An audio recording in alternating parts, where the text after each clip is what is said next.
नागपुर जंगल में टुनटुनी नाम की एक चिड़िया अपनी दो बेटियों सुनहरी और पिंकी के साथ रहती थी। टुनटुनी जंगल के जमींदार कड़कनाथ कौवे के घर मालिन का काम करती थी। टुनटुनी बहुत ही मन लगाकर उसके बगीचे की देखभाल करती थी, जिस वजह से कड़कनाथ के बगीचे में बहुत ही रंग बिरंगे फूल खिला करते थे, जिसके व्यापार से जमींदार की बहुत ही अच्छी खासी कमाई हो जाया करती थी। एक दिन कड़कनाथ कौवा टुनटुनी को आवाज लगाते हुए कहता है, टुनटुनी, अरे ओ टुनटुनी, कहाँ हो? जल्दी आओ। मालिक की आवाज सुनकर टुनटुनी भागी भागी वहाँ आती है। जी मालिक, कहिए। ये बता, ये गुलाब के फूल ऐसे मुरझाए हुए क्यों हैं? ये तू कैसे देखभाल कर रही है बगीचे की? तुझे पता है ना मुझे अपना बगीचा कितना प्यारा है। मेरे बगीचे में कोई भी फूल मुरझाए मुझे ये बिल्कुल भी बर्दाश्त नहीं है। जानती हूँ मालिक, लेकिन सालों साल इस बगीचे के फूल खिले खिले तो नहीं रह सकते हैं ना। फूलों का खिलना मुरझाना तो ये तो प्रकृति का नियम है। ये सब तो भगवान के हाथों में है। जब सब कुछ भगवान के हाथों में ही है तो तू क्या यहाँ मुफ्त में पगार लेगी? चल अब जा यहाँ से। कल से तुझे काम पर आने की कोई जरूरत नहीं है। अरे मचकरी, पर ऐसा गजब मत करो। मेरे घर में तो बेटियां हैं, वो बड़ी आस लगाकर बैठी होंगी कि मुझे पगार मिलेगा तो घर में खाना बनेगा। मालिक, मुझ पर रहम करो। तुझे एक बार में बात समझ नहीं आती क्या? जा यहाँ से। ठीक है मालिक, मैं चली जाती हूँ, लेकिन आप मुझे आज का मेहनताना तो दे दीजिए। कोई मेहनताना वहनताना नहीं मिलेगा तुझे। चुपचाप जाती है या चौकीदार को बुलाऊं? मालिक की बात सुनकर टुनटुनी दुखी होकर वहाँ से अपने घर की ओर आने लगती है। तभी उसे रास्ते में एक हरा भरा पौधा दिखाई देता है। अरे न जाने किसने इस पौधे को उखाड़ फेंका है। इस पौधे में तो अभी पूरी जान बाकी है। एक काम करती हूँ, मैं इस पौधे को अपने घर ले जाती हूँ, वहाँ आंगन में लगा दूंगी। टुनटुनी उस पौधे को लाकर अपने आंगन में लगा देती है और रोजाना उसमें पानी डालती है। कुछ ही दिनों बाद वो छोटा पौधा बड़ा होने लगता है। ये देखकर टुनटुनी की दोनों बेटियां सुनहरी और पिंकी कहती है, अल्ले पिंकी, ये देख, माँ का लगा हुआ पौधा कैसे तनकर खड़ा हो गया है। अब देखना, बहुत ही जल्दी ये पेड़ हमें मीठे मीठे फल देगा। फिर हम इन फलों को बेचने लगेंगे, जिससे हमारी गली भी मिट जाएगी और माँ को भी इतनी मेहनत नहीं करनी पड़ेगी। अपनी बेटियों की आंखों में अमीरी के सपने देखकर टुनटुनी टूटे मन से कहती है, हे भगवान, लानत है मुझ गरीब माँ पर। कितने दिन हो गए घर में चूल्हा नहीं जला। मालिक ने मुझे काम से निकाल दिया। उसके बाद पक्षियों के घरों में जैसे तैसे झाड़ू पोंछा करके काम मिला। उससे भी मेरे घर का गुजारा ठीक से नहीं हो पा रहा है। मुझे तो कहीं डूब मरना चाहिए।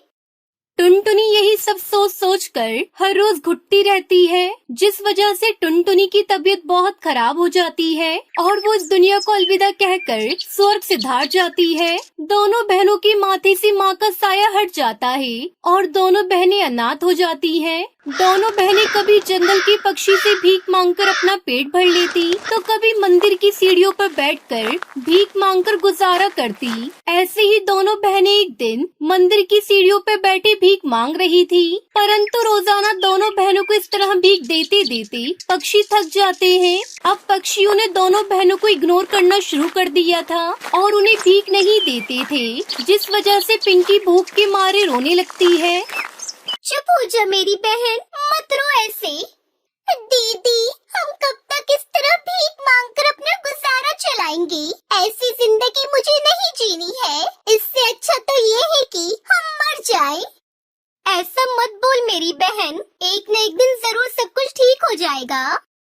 ऐसे ही दिन बीतते हैं। वो दोनों बहनें रोजाना अपने आंगन में लगी पेड़ को पानी देती और उससे बातें करती और जैसे तैसे परिंदों से भीख मांगकर अपना गुजारा चलाती। ऐसे ही एक साल बीत जाता है। उनका पेड़ भी बहुत बड़ा विशाल हो जाता है। एक दिन सुनहरी आंगन में उदास बैठी थी। सुनहरी को देखकर पिंकी कहती है, आप इस तरह इस पेड़ के पास क्यों खड़ी है? कुछ नहीं मेरी बहन, बस सोच रही थी कि समय कितनी जल्दी बीत जाता है। जमाना कहाँ से कहाँ बढ़ गया, मगर हम अनाथ बहनें आज भी गरीबी की दलदल से निकल नहीं पाए हैं। और देखो ना, हम रोजाना इस पेड़ को पानी देते हैं। ये पेड़ कितना विशाल हो गया है, मगर अब तक इसमें एक भी फल नहीं लगा है। कम से कम इस पेड़ पर फल उगते तो हमारी कुछ मदद हो जाती। एक दिन अचानक बहुत तेज मूसलाधार बारिश होती है, जिस वजह से उनका कच्चा मकान ढहने लगता है। मेरी बहन, अब हमें ये घर छोड़कर जाना होगा, ये घर गिरने वाला है। दोनों बहनें घर से निकलकर पेड़ के नीचे आकर खड़ी हो जाती है। घर छीन जाने को उनको बहुत दुख होता है। क्या बिगाड़ा था हम अनाथ बहनों ने आपका, जो आपने हमसे हमारा घर भी छीन लिया। क्यों भगवान जी, क्यों आपने हमारे साथ ऐसा क्यों किया? अब हम दोनों कहाँ रहेंगे? दोनों बहनें घर के खो जाने का दुख मना रही होती है। तभी वो जिस पेड़ के नीचे खड़ी होती है, उस पेड़ पर से अचानक बहुत सारे बेशकीमती गहनों की बारिश होने लगती है, जिसे देखकर दोनों बहनें हक्का बक्का रह जाती हैं। अरे बहन, ये तो सोने हीरो के गहने हैं, मगर ये आए कहाँ से? तभी पेड़ में से आवाज आती है, अपने पीछे देखो। सुनहरी और पिंक की आवाज सुनकर दोनों बहनें पेड़ की तरफ देखती हैं। उस पेड़ पर कई सारे सुंदर सुंदर सोने चांदी हीरो के गहने लगे हुए थे, जिनकी चमक पूरे आंगन को रोशन कर रही थी। अरे ये कैसा जादू है, पेड़ पर तो फल सब्जियाँ उगती हैं, मगर इस पेड़ पर तो गहने लगे हैं। बेटी, मैं एक जादुई गहनों का पेड़ हूँ, जिस पर उगने वाले सोने के गहने कभी खत्म नहीं होते। मेरा जीवन तुम बेसहारा बहनों की देन है। तुमने मुझे पानी खाद देकर सींचा है, इसलिए मेरे उगने वाले गहनों पर तुम्हारा हक है। मेरे पेड़ पर लगे गहनों को बेचकर तुम अपने लिए एक अच्छा नया घर बनवाओ। मैं अंत तक तुम्हारी मदद करता रहूँगा। पेड़ की बात सुनकर दोनों बहनें बहुत खुश हो जाती हैं। पहली बार उनके जीवन में इतनी खुशियाँ आई थी। दोनों बहनें पेड़ पर लगे गहनों को सुनार के पास बेच देती हैं और अपने लिए आलीशान घर बनवाती हैं और उसमें सुखमय जीवन व्यतीत करने लगती हैं। तभी एक दिन दोनों बहनें पेड़ के पास आती हैं और उससे कहती हैं, हे जादुई गहनों के पेड़, हमें तुम्हारी मदद की जरूरत है। उन बहनों की पुकार सुनकर पेड़ के अंदर एक चमकदार रोशनी होती है और पेड़ वापस से गहनों से लद जाता है। तभी पेड़ बोलता है, कहो, तुम्हें मुझसे क्या मदद चाहिए? जादुई पेड़, आपसे जो गहने हमें मिले थे, वो सारे गहने घर बनवाने में खर्च हो गए, इसलिए अब हम गरीब बहनों को थोड़े और गहनों की जरूरत है। हाँ, क्यों नहीं, तुम चाहो तो मुझ पर उगे सारे गहनों को तोड़ लो। ये सुनकर दोनों बहनें बहुत खुश होती हैं और उन पेड़ पर से आवश्यकता अनुसार गहनों को तोड़ लेती हैं। अब जब भी कभी अनाथ बहनों को किसी चीज की जरूरत होती, वो पेड़ के पास आकर गहनों को तोड़ लेती। तो इस तरह दोनों बहनों की गरीबी दूर हो जाती है और वो खुशी खुशी रहने लगती है। तो दोस्तों, इस कहानी से हमें सीख मिलती है कि समय कितना भी खराब और बुरा चल रहा हो, हमें अपनी मेहनत लगन से अपना काम करते रहना चाहिए। 2 हफ्तों में टुनटुनी चिड़िया की शादी थी और वह शादी का लहंगा खरीदने शहर की सबसे बड़ी दुकान पर आई थी। क्या भैया, सही दाम लगाओ ना, इतना महंगा लहंगा कौन देता है भैया, जरा थोड़े तो कम करो। दीदी, ये बिल्कुल सही दाम ही है। चलिए, सिर्फ आपके लिए 100 रुपए और कम कर देता हूँ। 100 रुपए? 100 रुपए कम करने से क्या होता है? 50,000 का लहंगा है, 2-3 हजार तो कम कीजिए भैया, ऐसा थोड़ी होता है, कर लीजिए ना कम। टुनटुनी चिड़िया मोल भाव करने में माहिर थी। उसने मोल भाव करके 50,000 का लहंगा खरीद ही लिया। शादी एक बार ही होती है, इसलिए शादी का लहंगा भी ऐसा होना चाहिए कि जंगल के सब पक्षी देखते रह जाएं। ऊपर से इस लहंगे में न जाने एक अलग ही आकर्षण है, जो पल भर में हर किसी को अपना दीवाना बना ले। मैं जब इस लहंगे को अपनी शादी पर पहनूंगी तो बड़ा मजा आएगा। टुनटुनी दुकान से बाहर आकर सामने बने ढाबे में जाती है, जहां वो बर्गर कोल्ड कॉफी का ऑर्डर देती है। सॉरी मैडम, कोल्ड कॉफी तो खत्म हो चुकी है। अच्छा ठीक है, फिर बर्गर ही ले आओ भैया, मुझे बड़ी जोरों की भूख लगी है। फिर टुनटुनी बर्गर का ऑर्डर देने के बाद अपने लहंगे की तरफ देखती है और कहती है, काश इसकी मैचिंग की सुंदर सी ज्वेलरी और सैंडल भी मिल जाए तो फिर क्या बात होगी। मैं सबसे सुंदर दुल्हन लगूंगी अपनी शादी पर। उसका इतना कहते ही उसके सामने उस लहंगे की मैचिंग की बेहद ही खूबसूरत ज्वेलरी और सैंडल उसके सामने आ जाती है। अरे ये तो चमत्कार हो गया, ये तो जादुई लहंगा लगता है। मैं जो भी मांग रही हूँ वो मेरे सामने आ रहा है। तभी वेटर बर्गर देकर वहाँ से चला गया। बर्गर खाते हुए टुनटुनी कहती है, बिना कोल्ड कॉफी के इस बर्गर को स्वाद भी नहीं आ रहा। काश कोल्ड कॉफी होती तो सच में मजा ही आ जाता। उसके इतना कहते ही उसके सामने कोल्ड कॉफी आ जाती है। अब टुनटुनी समझ चुकी थी कि जब से उसके पास ये लहंगा आया है तब से उसके साथ ये जादू हो रहा है। इसका मतलब ये कोई जादुई लहंगा है। अब जल्दी से घर जाती हूँ और इससे अपनी जरूरत की चीजें मांग कर देखती हूँ। माँ पापा बहुत खुश होंगे। वो जादुई लहंगा टुनटुनी अपने घर ले जाने लगती है। आज उसके मन में खुशी के लड्डू फूट रहे थे। 2 हफ्तों में उसकी शादी थी और उसने शादी का लहंगा भी खरीद लिया जो कि जादुई था। टुनटुनी यही सब सोच रही थी कि तभी पीछे से दौड़ता हुआ कोई आया और उसके हाथ से लहंगे का बैग छीनकर वो भाग गया। अरे चोर चोर, अरे कोई पकड़ो, अरे उस चोर को पकड़ो, मेरा लहंगा लेकर भाग रहा है। अरे पकड़ो कोई उसे। टुनटुनी एक डाल पर बैठकर रो पड़ी।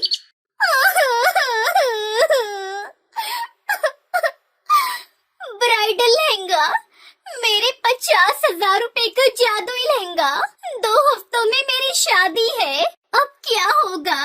मेरी शादी कैसे होगी? मैं क्या पहनूंगी? कालू जी को क्या जवाब दूंगी? टुनटुनी रोते हुए घर चली आई। उसकी माँ टूनी ने सब कुछ सुनकर कहा, चिंता मत कर बेटी, जो होता है अच्छे के लिए होता है। माँ, इसमें क्या अच्छा दिख रहा है? तुम्हें मेरा लहंगा मैं क्या पहनूंगी? कैसे होगी मेरी शादी? मैं तो लुट गई, बर्बाद हो गई। बेटी भगवान पर भरोसा रख। भगवान जो करते हैं अच्छे के लिए ही करते हैं। शायद उन्होंने तेरे लिए इससे भी अच्छा कुछ लिख रखा हो। इतनी मुश्किल से तो ये शादी पक्की हुई थी। एक ही सपना था कि मैं अपनी शादी में एक अच्छा सा डिजाइनर लहंगा पहनूं। अब कुछ भी नहीं होगा, कुछ भी ठीक नहीं होगा माँ। टुनटुनी चिड़िया रोती रही। बहुत मुश्किल से तक कौवे ने टुनटुनी को पसंद किया था, वो भी दहेज के लालच में। उस कौवे का नाम कालू था और वो बस एक ही चीज चाहता था। उसने टुनटुनी से कहा था, टुनटुनी, तुम्हें तो पता ही है कि तुम एक गरीब चिड़िया हो। मेरे रिश्तेदार इस बात का बतंगड़ बनाने वाले हैं और तुम ऐसा लहंगा पहनना कि सभी की नजर उस लहंगे पर रहे, ना कि तुम्हारी गरीबी पर। लेकिन वो क्या ही कर सकती थी। लहंगे के लिए उसने बहुत मुश्किल से अपने पिता टुन्नू से 50,000 रुपए लिए थे, लेकिन अब लहंगा भी चोरी हो गया था। लेकिन टूनी भगवान को बहुत मानती थी। हे भगवान, मेरी बेटी का लहंगा लौटा दो। लहंगे की वजह से टुनटुनी की जिंदगी खराब हो गई है। आपको तो सब कुछ पता ही है। कुछ करो भगवान, कुछ करो। उधर उस चोर ने वो लहंगा चुरा कर 5,000 रुपए के बदले चोर बाजार में बेच दिया। इधर टुनटुनी हर रोज रोती रही। अब मेरी शादी नहीं होगी, मुझे दूसरा लहंगा चाहिए। बेटी, दूसरा लहंगा खरीदने का पैसा नहीं है मेरे पास। वैसे ही दहेज में इतना सारा पैसा देना पड़ रहा है। पिताजी, प्लीज मुझे 50,000 रुपए दे दो। उस लहंगे के बिना मेरी शादी नहीं होगी। बहुत रोने धोने के बाद टुन्नू ने टुनटुनी को 20,000 रुपए दिए। वो पैसे लेकर टुनटुनी फिर से दुकान पर चली गई।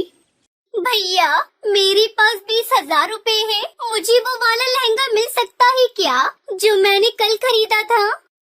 अरे आप नहीं बहन जी, वो लहंगा तो एक ही था। अब तो 1 लाख रुपए देने से भी वो लहंगा नहीं मिल सकता है।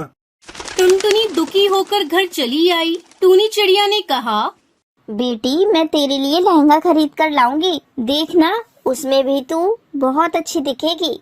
टुनटुनी की माँ टूनी लहंगा ढूंढते ढूंढते चोर बाजार चली गई थी और वहाँ जाकर उसे वो वाला लहंगा दिखा। अरे वाह, ये लहंगा तो बढ़िया है। कितने का है भैया? 10,000 रुपए का मैडम। इतना सस्ता? दे दीजिए मुझे।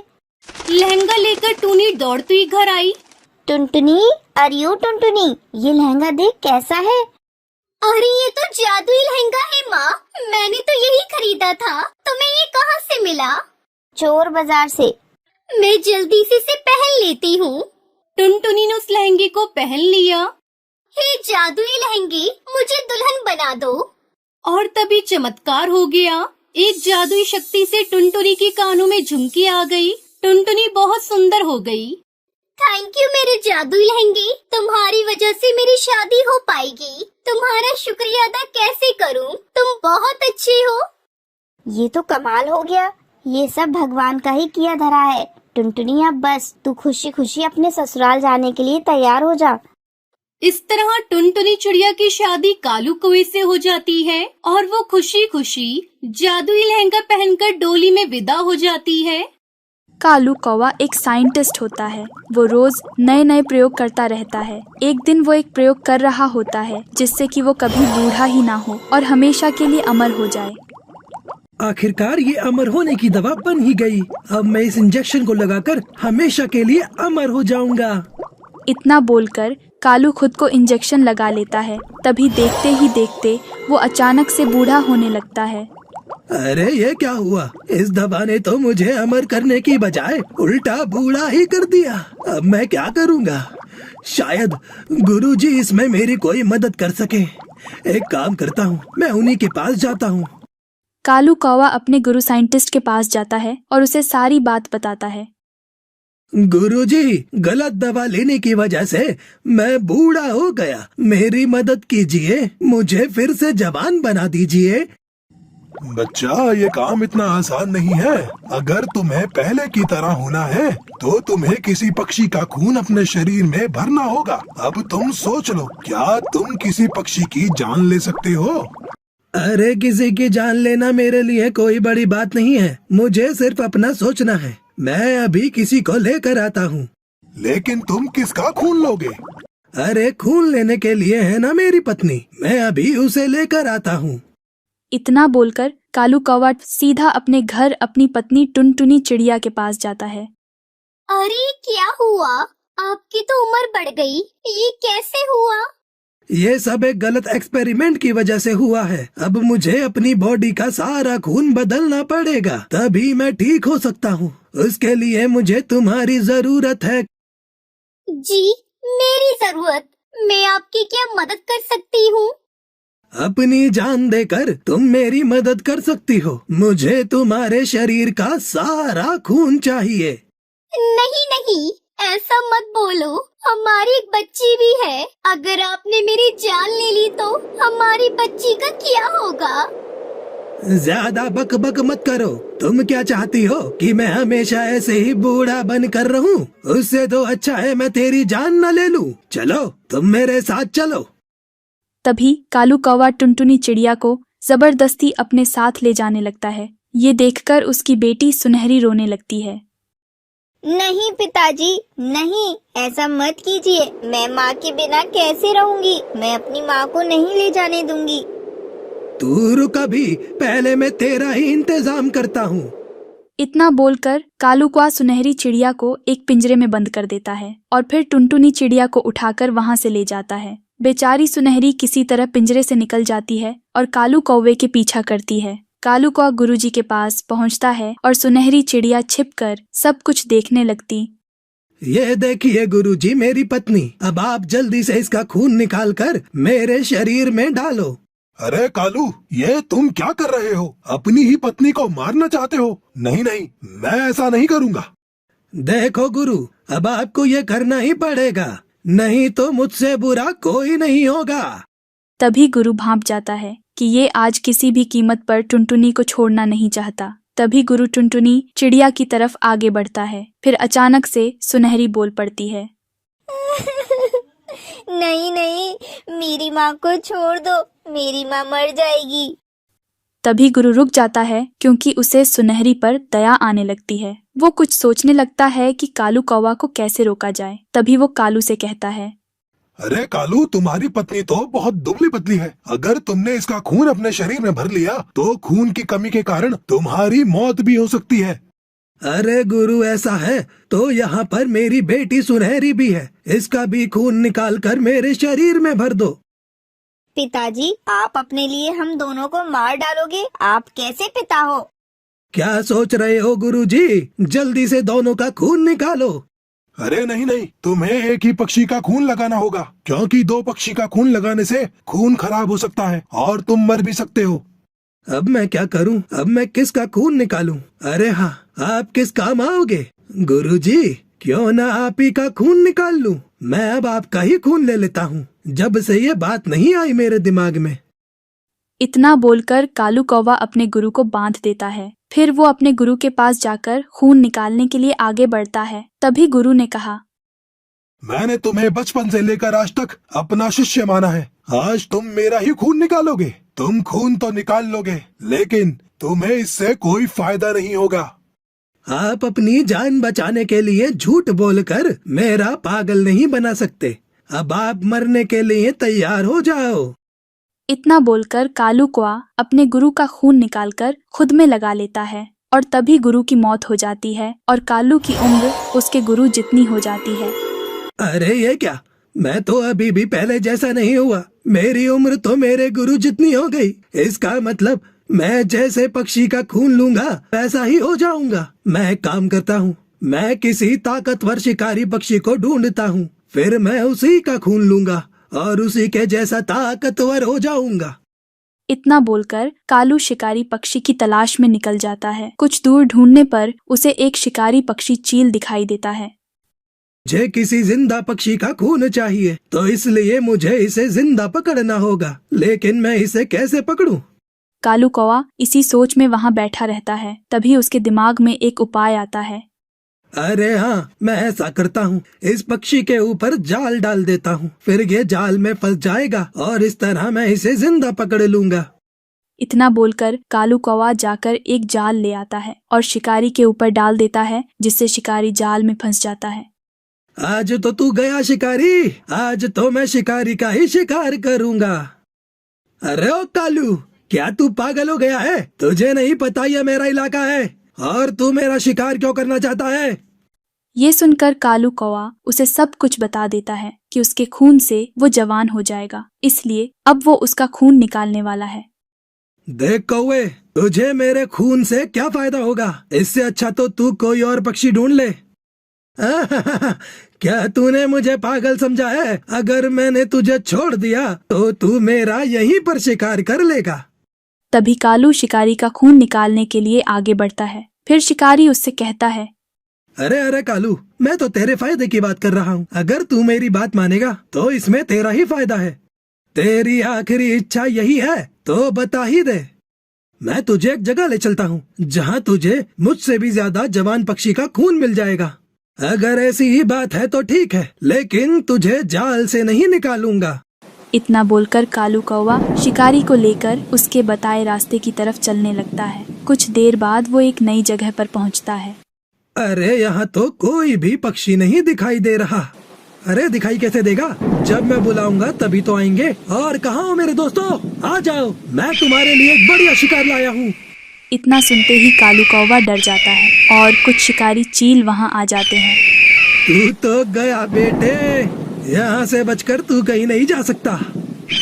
तभी शिकारी चील उस पर हमला कर देते हैं और कालू कौवे की वही मौत हो जाती है। इस तरह कालू कौवे को उसकी किए की सजा मिल जाती है। तो देखा बच्चों, बुरे कर्म का फल हमेशा बुरा ही होता है। अगर आपको हमारी कहानी अच्छी लगी हो तो प्लीज इस वीडियो को लाइक कीजिएगा और हाँ, हमारे चैनल को सब्सक्राइब करना और अपने दोस्तों के साथ भी शेयर करना। मैं जल्दी मिलूंगी आपसे नई कहानियों नई सीख के साथ।